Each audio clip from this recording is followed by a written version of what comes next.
na usalama, viongozi wote kutoka Tanzania, mwenyekiti wa Tume Huru ya Taifa ya Uchaguzi, viongozi wa vyama rafiki Frelimo na CNDD-FDD na vyama vya siasa vya hapa nchini, waheshimiwa mabalozi, wakuu wa taasisi na mashirika ya kimataifa na wawakilishi wa nchi mbalimbali, waheshimiwa wabunge wateule, wawakilishi wateule na madiwani wateule,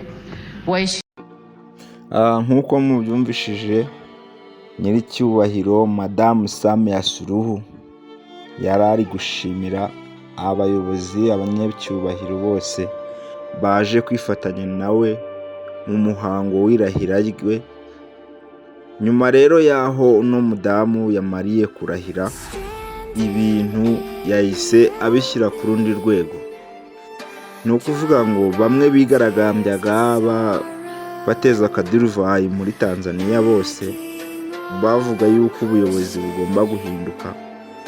Uyu mugore yahise abahagurukira, yatanze amategeko avuga yuko ingamba zose zishoboka kugira ngo Tanzania bayisubize uko yahoze zigomba gukoreshwa.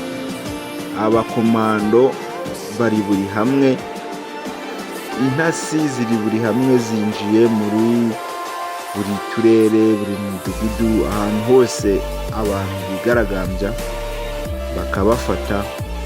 Noneho ikintu cyaje gutungurana ndetse ariko kitari cyatunguye abantu cyane kuko byari byitezwe n'ubundi, nuko muri abo bantu bigaragambije bose abafashwe 50% baturutse hanze y'imipaka ya Tanzania.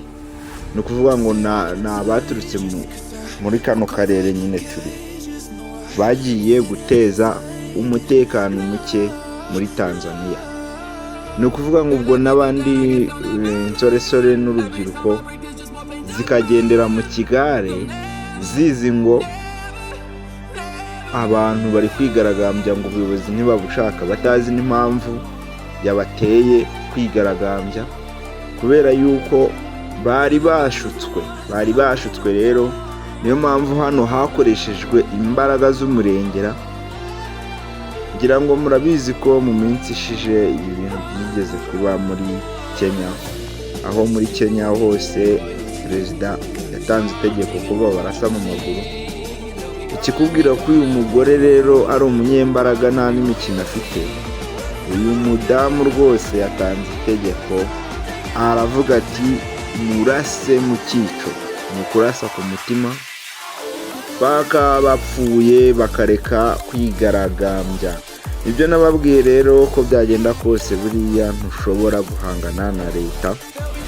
Ibyo bakoraga mbere bigaragambya yari ari umukandida ataratorwa. Nyuma rero yaho amariye kurahira, ibihugu bituranye nawe byohereje abantu bo kwigaragambya. Byatangiye kugira ubwoba bavuga bati se Tanzania ni iki giye gukora nyuma y'uko umugambi uburijwemo. So ubwo rero natwe turacyafite amakenga, ese ubundi koko abo baturanyi bagiye kwigaragambya muri Tanzania atari igihugu cyabo bari bafitemo iyihe nyungu? Iyo nyungu rero niyo tutaramenya natwe. So turaza gukurikira